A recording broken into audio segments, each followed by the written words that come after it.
Hello friends. तो कैसे हैं आप सब।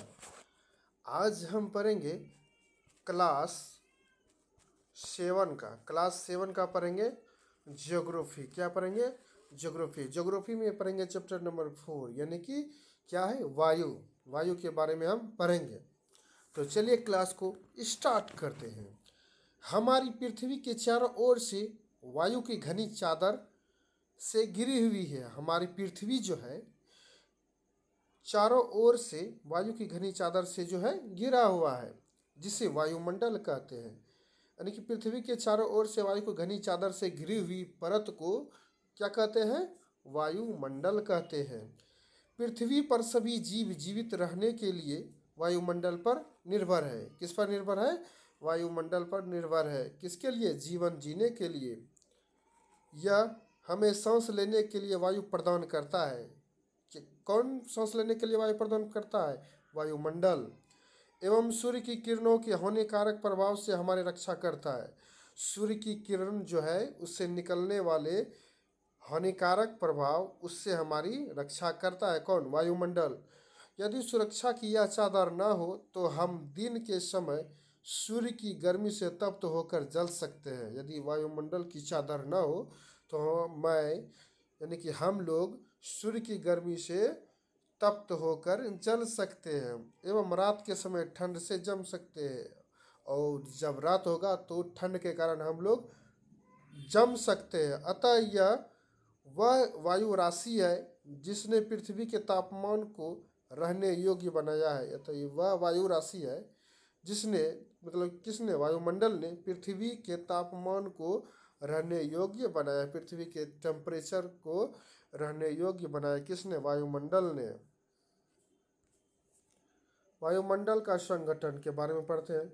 क्या आप जानते हैं कि जिस वायु का उपयोग हम सांस लेने के लिए करते हैं, वास्तव में वह अनेक गैसों का मिश्रण होती है।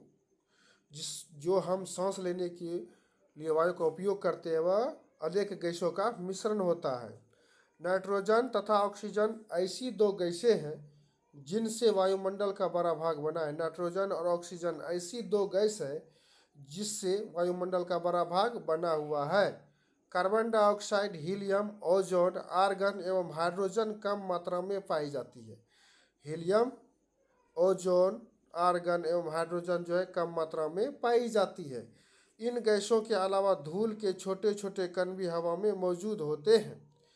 इस गैसों के अलावा जो है छोटे छोटे कण भी हवा में मौजूद होते हैं। चित्र 4.1 में वृत्त रेख दिया गया है। ये जो है वृत्त रेख दिया गया है जिसमें वायु के विभिन्न संगठनों के प्रतिशत को जिसमें वायु के संगठन के प्रतिशत को जो है दर्शाए गए हैं।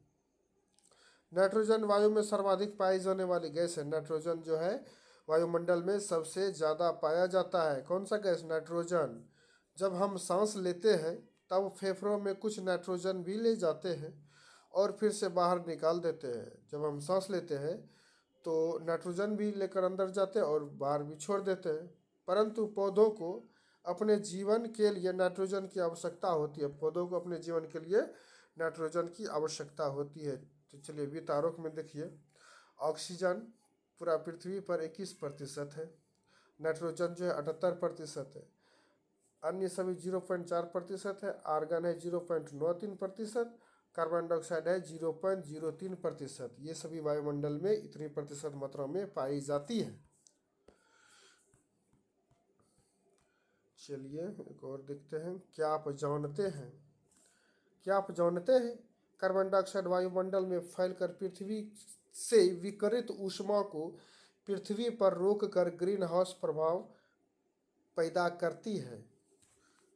कार्बन डाइऑक्साइड जो है वायुमंडल में फैलकर पृथ्वी से विकिरित ऊष्मा यानी कि विकिरित तप्त यानी ऊष्मा को, टेम्परेचर को पृथ्वी पर रोककर ग्रीन हाउस प्रभाव जो है पैदा करती है। इसलिए इसे ग्रीन हाउस गैस भी कहते हैं। कार्बन डाइऑक्साइड को ग्रीन हाउस गैस भी कहते हैं। और इसके अभाव में धरती इतनी ठंडी हो जाती है कि इस पर रहना असंभव होता है। यानी कि इसके अभाव मतलब इनकी कमी में धरती इतना ठंडी हो जाती है कि इस पर रहना बहुत ही मुश्किल हो जाता है। और इसके अभाव में धरती इतनी ठंडी हो जाती है कि इस पर रहना बहुत असंभव होता है। किंतु जब कारखानों एवं कार के धुएं से वायुमंडल में इसका स्तर बढ़ता है, तब इस उष्मा के द्वारा पृथ्वी का तापमान बढ़ता है। जब कार्बन डाइऑक्साइड की मात्रा बढ़ती है तो टेम्परेचर भी बढ़ता है।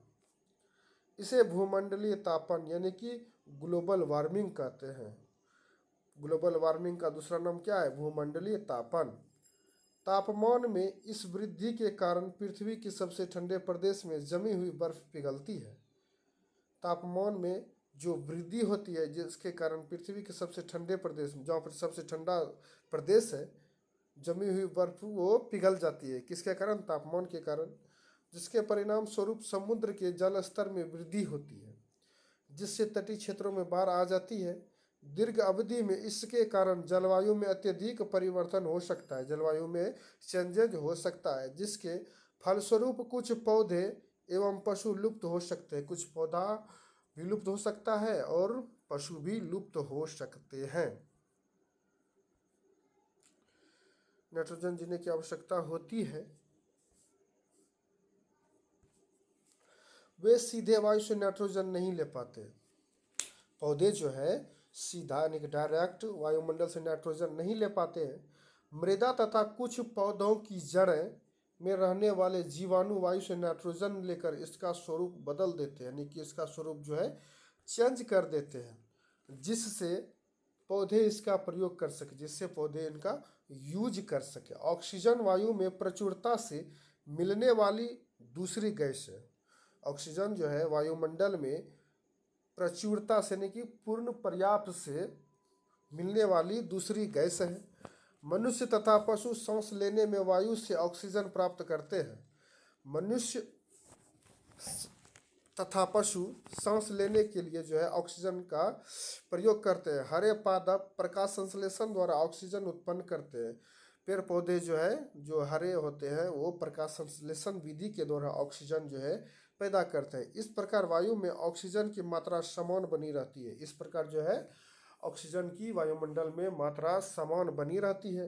यदि हम वृक्ष काटते हैं तो यह संतुलन बिगड़ जाता है। इसका संतुलन जो है बिगड़ जाता है, यानी कि वृक्ष को जब हम काटते हैं तो इसका संतुलन बहुत बिगड़ जाता है। कार्बन डाइऑक्साइड अन्य महत्वपूर्ण गैस है। कार्बन डाइऑक्साइड जो है अन्य महत्वपूर्ण गैस है। हरे पादप अपने भोजन के रूप में कार्बन डाइऑक्साइड का प्रयोग करते हैं। हरा जो पेड़ पौधा होता है भोजन के रूप में कार्बन डाइऑक्साइड का यूज करते हैं और ऑक्सीजन वापस देते हैं और ऑक्सीजन वो छोड़ते हैं।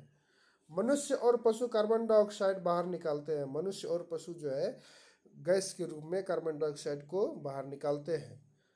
मनुष्यों तथा पशुओं द्वारा बाहर छोड़ी जाने वाली कार्बन डाइऑक्साइड की मात्रा पादपों द्वारा प्रयोग की जाने वाली गैस के बराबर होती है, जिससे यह संतुलन बना रहता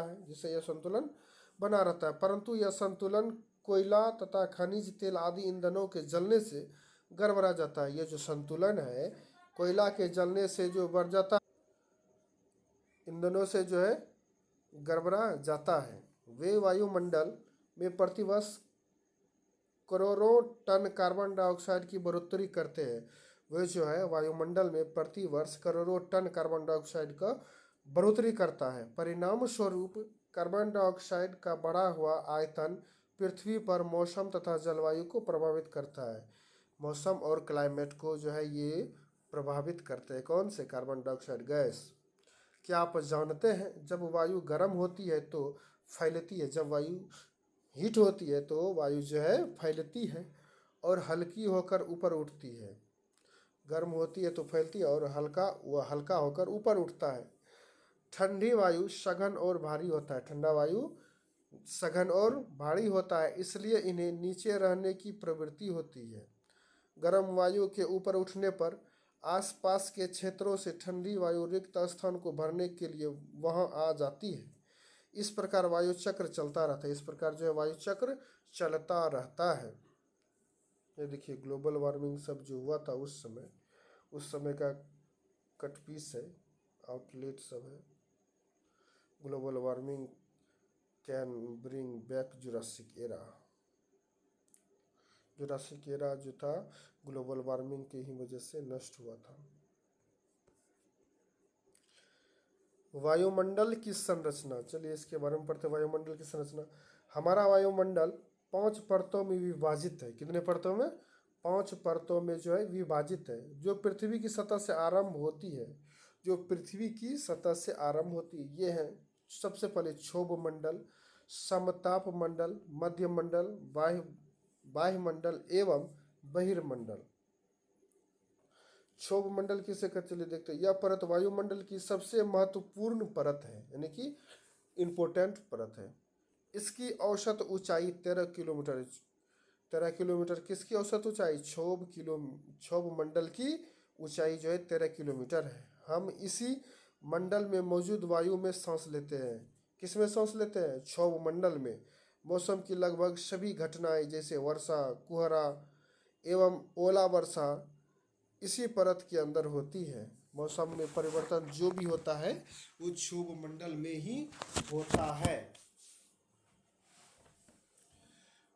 वो क्षोभ मंडल के ही कारण होता है।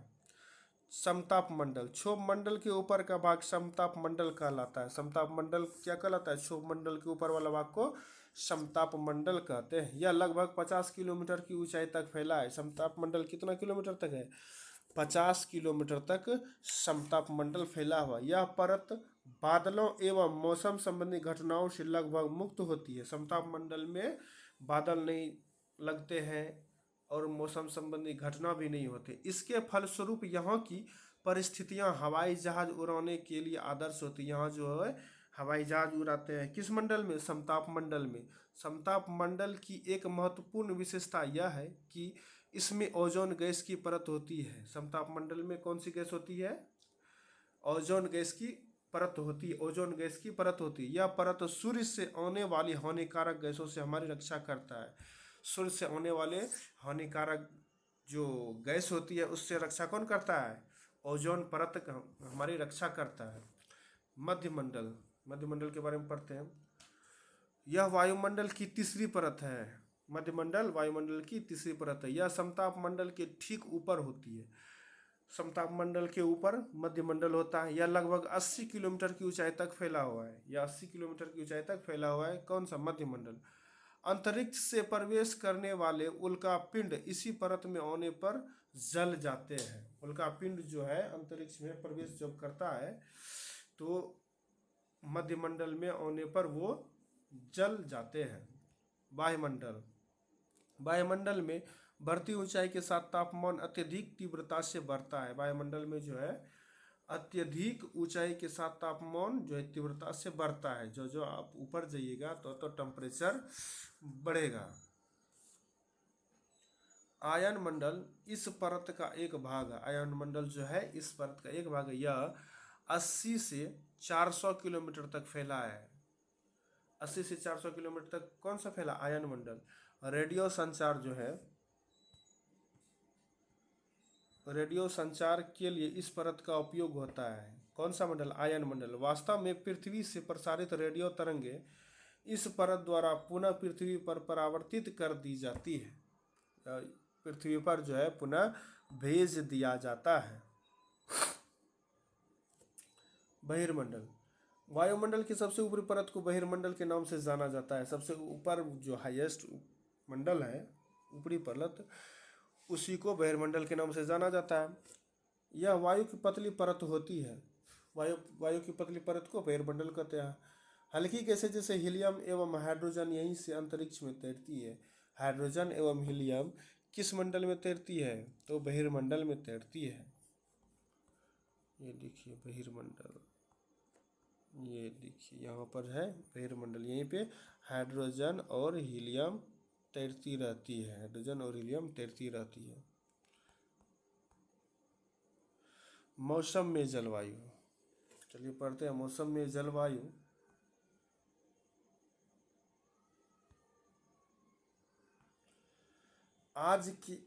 क्या आज वर्षा होगी? क्या आज दिन साफ होगा और धूप निकलेगी? कितनी ही बार हमने क्रिकेट प्रेमियों के मुंह से एक दिवसीय मैच के भविष्य पर अनुमान लगाते हुए सुना है। यदि हम कल्पना करें कि हमारा शरीर एक रेडियो है और मस्तिष्क उसके स्पीकर, तो मौसम वह है जो इसके नियंत्रण बटनों से छेड़छाड़ करता रहता है। मौसम वायुमंडल की प्रत्येक घंटे तथा दिन प्रतिदिन की स्थिति होती है। आर्द्र एवं गर्म मौसम किसी को भी चिड़चिड़ा बना सकता है। अच्छा हवादार मौसम हमें आनंद देता है और हम घूमने की योजना भी बना सकते हैं। हम जो है घूमने की योजना बना सकते हैं।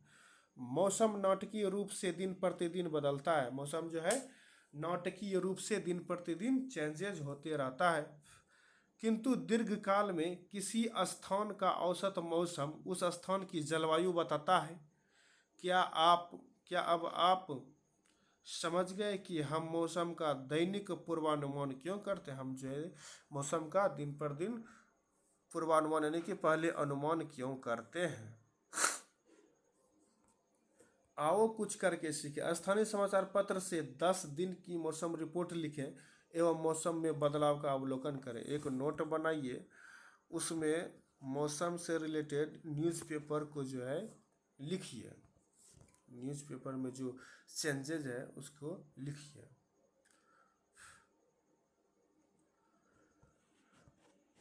क्या आप जानते हैं, यह जानकर आपको आश्चर्य यानी कि हैरानी होगा कि पृथ्वी सूर्य की ऊर्जा के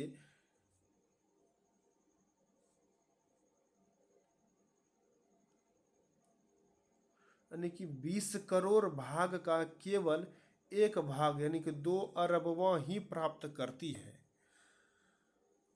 यह जानकर आपको आश्चर्य होगा कि पृथ्वी सूर्य की ऊर्जा के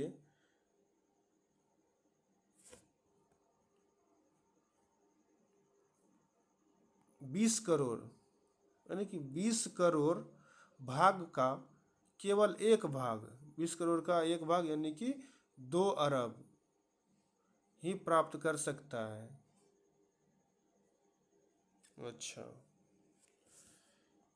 अब समझ में आया। तापमान, चलिए तापमान के बारे में पढ़ते हैं। आप प्रतिदिन जिस तापमान का अनुमान करते हैं वह वायुमंडल का तापमान होता है। आप जो है डेली जिस तापमान का यानी कि अनुमान लगाते हैं वह वायुमंडल का तापमान होता है। वायु में मौजूद ताप एवं शीलता के परिणाम को तापमान कहते हैं। वायु में जो प्रेजेंट होता है टेम्परेचर एवं शीलता यानी कि शीतलता यानी कि ठंडापन, उसके परिणाम को जो है तापमान कहते हैं। वायुमंडल का तापमान केवल दिन और रात में ही नहीं बदलता बल्कि ऋतुओं के अनुसार भी बदलता है। शीत ऋतु की अपेक्षा ग्रीष्म ऋतु ज़्यादा गर्म होती है। शीत ऋतु की अपेक्षा जो है ग्रीष्म ऋतु अधिक गर्म होता है। आतपन एक महत्वपूर्ण कारक है। आतपन जो है एक महत्वपूर्ण क्या है, कारक है, जो तापमान के वितरण को प्रभावित करता है। सूर्य से आने वाली वह ऊर्जा जिसे पृथ्वी रोक लेती है आतपन कहलाती है। सूर्य से आने वाली ऊर्जा जो पृथ्वी रोकती है उसे क्या कहते हैं, आतपन कहते हैं। आतपन यानी कि सूर्याताप की मात्रा भूमध्य रेखा से ध्रुवों की ओर घटती है, इसलिए तापमान उसी प्रकार घटता है। क्या तापमान उसी प्रकार घटता है? क्या अब आप समझ गए होंगे कि ध्रुव बर्फ से क्यों ढके हुए हैं? जो ध्रुव जो है बर्फ से क्यों ढका हुआ है? ये देखिए, ये टेम्परेचर मापने वाले यंत्र को तापमापी कहते हैं। वायुदाबमापी, ये देखिए वायुदाबमापी, ये यंत्र वायुदाबमापी है। वर्षा की मात्रा मापता है वर्षामापी। वात दिग्दर्शी पवन की दिशा को दर्शाता है। वात दिग्दर्शी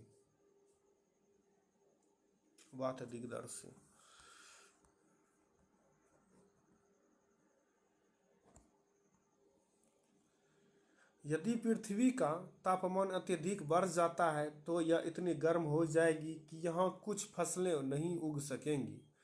गांवों की अपेक्षा नगरों का तापमान बहुत अत्यधिक होता है।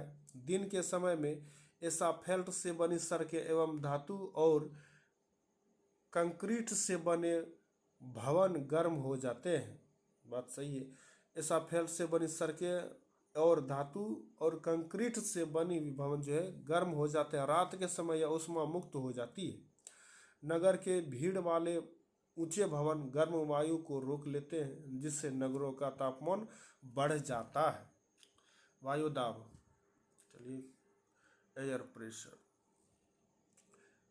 यह जानकर आपको आश्चर्य यानी कि हैरानी होगा कि वायु हमारे शरीर पर उच्च दाब के साथ बल लगाती है। वायु जो है हमारे शरीर पर उच्च दाब के साथ जो है बल फोर्स लगाती है, किंतु हम इसका अनुभव नहीं करते हैं। हम जो है इसका अनुभव नहीं करते, मतलब कि पता ही नहीं लगता है। यह इसलिए होता है क्योंकि वायु का दाब हमारे ऊपर सभी दिशाओं से लगता है। वायु का जो दाब हमारे ऊपर सभी दिशाओं से लगता है और हमारा शरीर विपरीत बल लगाता है। हमारा शरीर जो है विपरीत फोर्स जो है लगाता है। पृथ्वी की सतह पर वायु के भार द्वारा लगाया गया दाब वायु दाब कहलाता है। पृथ्वी की सतह पर जो वायु के द्वारा भार लगाया जाता है उसे वायु दाब कहते हैं। वायुमंडल में ऊपर की ओर जाने पर दाब तेजी से गिरने लगता है। वायुमंडल में जब हम ऊपर की ओर जाते हैं तो दाब तेजी से जो गिरने लगता है। समुद्र स्तर पर वायु दाब सर्वाधिक होता है और ऊंचाई पर जाने पर यह घटता जाता है। वायु दाब का क्षैतिज वितरण किसी स्थान पर उपस्थित वायु के ताप द्वारा प्रभावित होता है।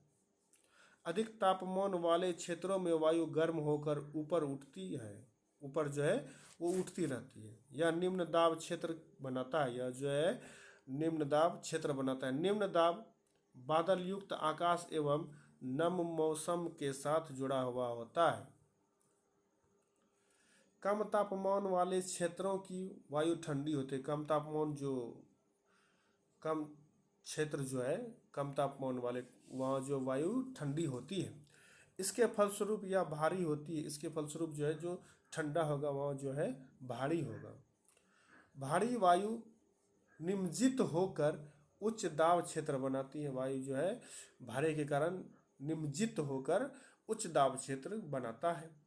उच्च दाब के कारण अस्पष्ट एवं स्वच्छ आकाश होता है। उच्च दाब के कारण जो है स्वच्छ आकाश दिखाई देता है। वायु सदैव उच्च दाब क्षेत्र से निम्न दाब क्षेत्र की ओर गमन करती है। वायु जो हमेशा हाई प्रेशर से लो प्रेशर की ओर गमन करती है।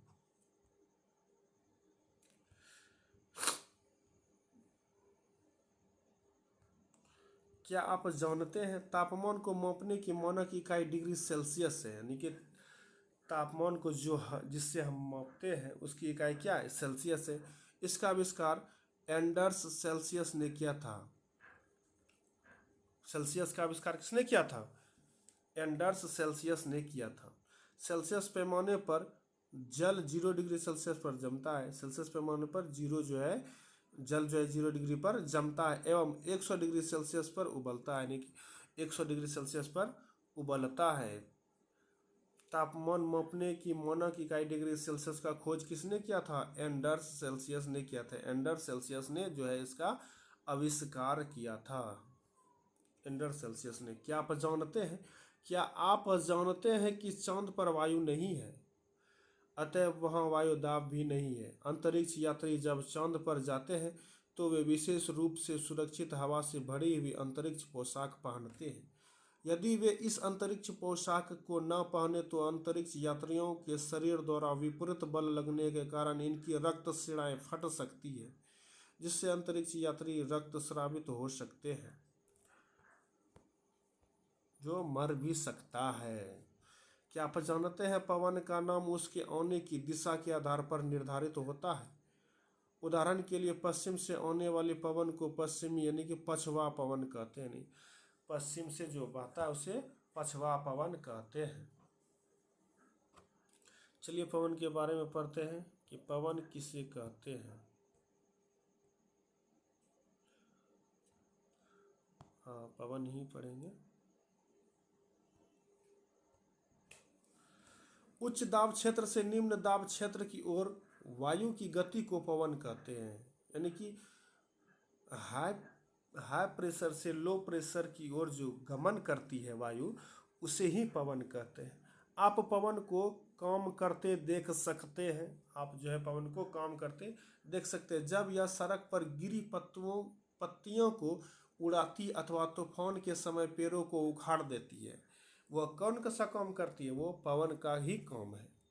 कभी कभी जब पवन धीरे बहती है तो आप इसे महीन धूल या धुएं को उड़ाते देख सकते हैं। कभी कभी पवन इतनी तेज होती है कि इसके विपरीत दिशा में चलना कठिन हो जाता है। कभी कभी पवन इतने तेज होती है कि इसके विपरीत दिशा में आप नहीं जा सकते हैं। आपने अवश्य अनुभव किया होगा कि तेज पवन में छाता लेकर चलना आसान नहीं है। 3 अन्य उदाहरण सोचिए जब तेज पवन के कारण आपके लिए समस्या उत्पन्न हुई हो।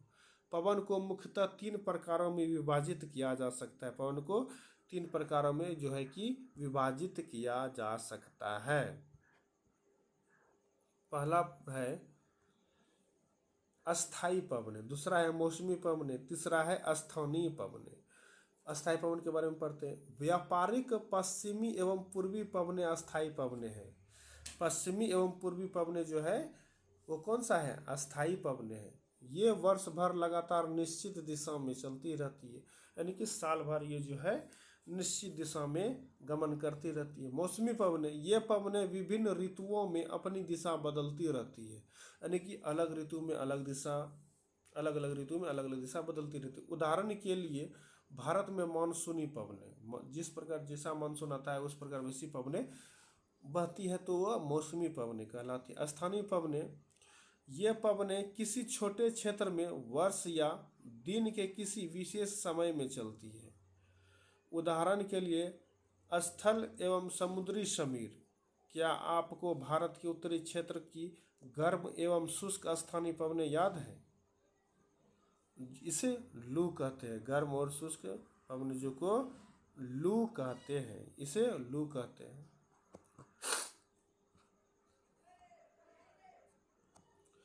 ये देखिए प्रमुख वायुदाब पेटियां 90 डिग्री उत्तर है, 60 डिग्री उत्तर है, 35 डिग्री उत्तर, 30 डिग्री उत्तर, 23.5 डिग्री उत्तर, 0 डिग्री विषुव रेखा, 23.5 डिग्री दक्षिण, 30 डिग्री दक्षिण, 35 डिग्री दक्षिण, 60 डिग्री जो है दक्षिण। कर्क रेखा यहाँ है, कर्क रेखा ये यहाँ है, ठीक है। उच्च दाब, ये हाई प्रेशर है। ध्रुवी पूर्वी पवन ये यहाँ बहेगी, ध्रुवी पूर्वी पवन ये यहाँ बहेगी। अधो ध्रुवी निम्न दाब ये इस पर आएगी। सनातन यानी कि पछवा पवन, इसको ये यहाँ पर आएगी। उपोष्ण उच्च दाब हॉर्स अक्षांश ये है। चलिए आगे देखते हैं। चक्रवात प्राकृतिक आवेश, इसके बारे में चलिए देखते हैं। भारत के पूर्वी समुद्री तट पर स्थित ओडिशा में बंगाल की खाड़ी से उठने वाले चक्रवातों का खतरा बना रहता है, जो है उसका खतरा बना रहता है। 17 और 18 अक्टूबर 1999 को राज्य के 5 जिलों में चक्रवात आया। 17 अक्टूबर और 18 अक्टूबर को 1999 को राज्य के 5 जिलों में चक्रवात आया। कितने जिले में? 5 जिलों में चक्रवात आया। 29 अक्टूबर 1999 को एक अन्य महाचक्रवात आया, यानी कि 17-18 के बाद जो है 29 अक्टूबर यानी कि लगभग जो है 10 दिन के बाद जो है एक महाचक्रवात आया, जिसने राज्य के एक बड़े भाग में तबाही मचाई। मुख्यतः पवन का वेग, वर्षा तथा ज्वारी प्रोत्कर्ष से हानियां हुई, यानी कि इनसे जो है हानि बहुत सारी हुई। 260 किलोमीटर प्रति घंटे तक के वेग वाली पवन 36 घंटे से भी ज़्यादा समय तक चलती रही। देखिए, यानी कि 3 दिन तक लगातार 260 किलोमीटर प्रति घंटा की रफ्तार से जो चलता रहा।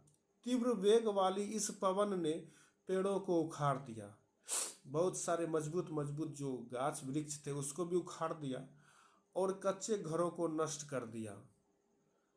अनेक औद्योगिक भवनों तथा अन्य घरों की छतें भी उड़ गई। पक्के का छत भी उड़ गया।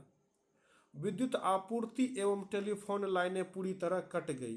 चक्रवात के फलस्वरूप लगातार 3 दिनों तक भारी वर्षा होती रही। इस वर्षा के कारण ओडिशा की प्रमुख नदियों में बाढ़ आ गई। उड़ीसा की प्रमुख नदियों में जो बाढ़ आ गया।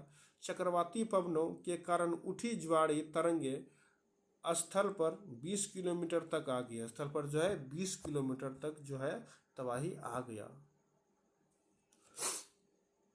और फलस्वरूप तटीय क्षेत्रों में भयानक तबाही हुई। अचानक 7 से 10 मीटर ऊंची ज्वारी तरंगें आ गई, जिसके कारण तैयार खड़ी धान की फसलें पूरी तरह नष्ट हो गई। धान की फसल भी उस समय पूरी तरह नष्ट हो गया। ये देखिए चक्रवात द्वारा विनाश, उस समय ये दृश्य था।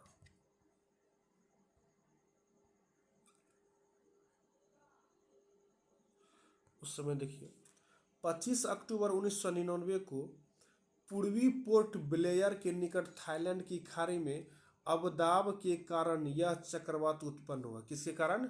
अवदाब के कारण यह चक्रवात जो है उत्पन्न हुआ और धीरे धीरे उत्तर पश्चिम दिशा में बढ़ा। उत्तर पश्चिम दिशा में जो है बढ़ता गया। गहन होकर इसने महाचक्रवात का रूप धारण कर लिया।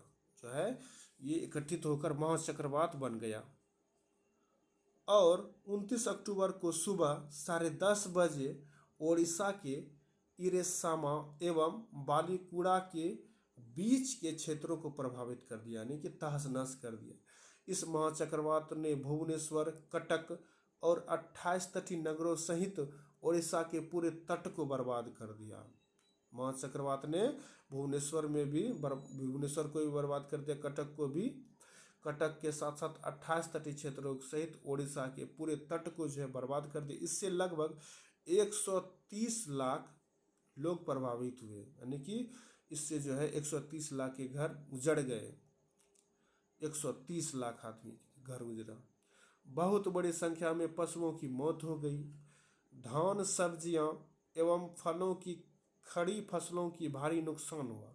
ज्वारी प्रोत्कर्ष से उत्पन्न हुई लवणता के कारण कृषि योग्य विशाल भूक्षेत्र अनुपजाऊ हो गई, यानी कि लवण के कारण जो है कृषि योग्य क्षेत्र जो भी है नष्ट हो गया।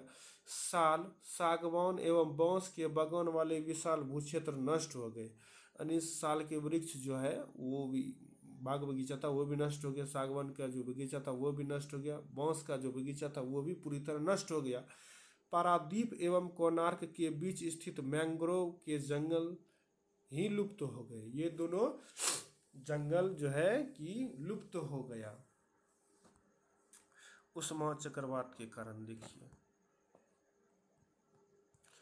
देखिए आर्द्रता किसे कहते हैं?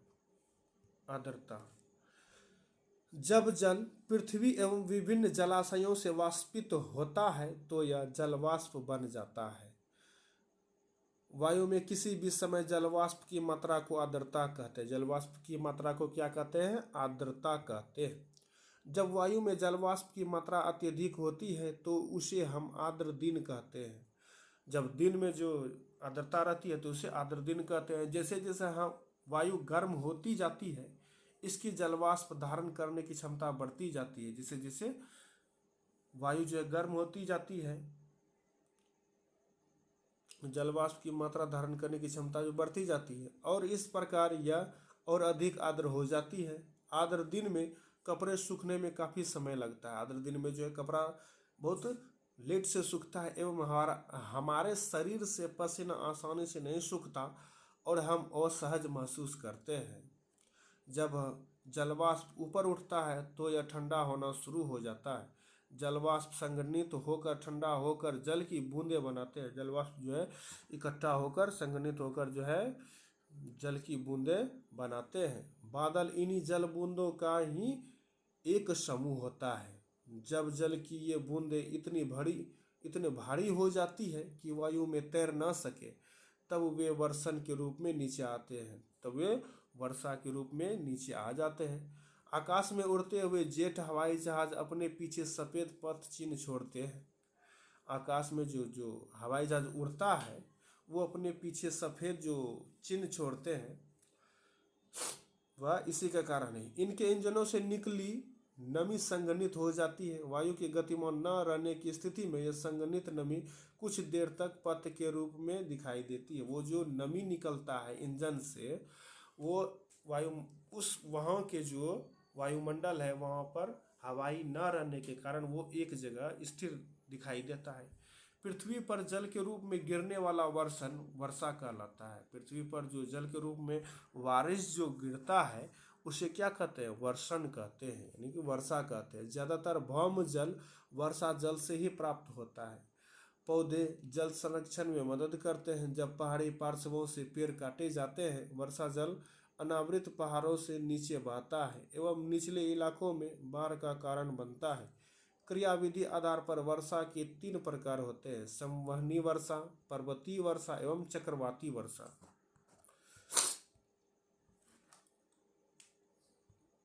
चलिए देखते हैं। ये है चक्रवाती वर्षा। ये ठंडा वायु यहाँ है और ये गर्म वायु। ये गर्म वायु ऊपर उठता है, ठंडी वायु ये यहाँ रहता है, ठंडी वायु वर्षण करने लगता है। ये पर्वतीय वर्षा है। पर्वतीय वर्षा देखिए, ये वायु है आर्द्र वायु।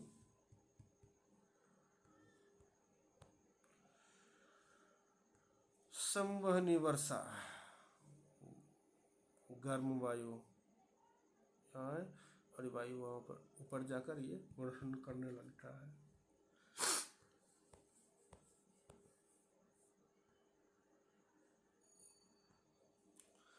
पौधों तथा जीव जंतुओं के जीवित रहने के लिए वर्षा बहुत महत्वपूर्ण है। वर्षा जो है बहुत महत्वपूर्ण है, सभी के लिए है। इससे धरातल को ताज़ा जल प्रदान होता है। यदि वर्षा कम हो तो जल की कमी तथा सूखा हो जाता है। इसके विपरीत अगर वर्षा अधिक हो तो बाढ़ आ जाती है, बाढ़ आ जाती है। क्या आप जानते हैं वर्षण एक दूसरे रूप में हिम, सहिम, वृष्टि तथा ओला है। वृष्टि और ओला है एक दूसरे के रूप में। तो आज की क्लास में इतना ही। तो जय हिंद जय भारत।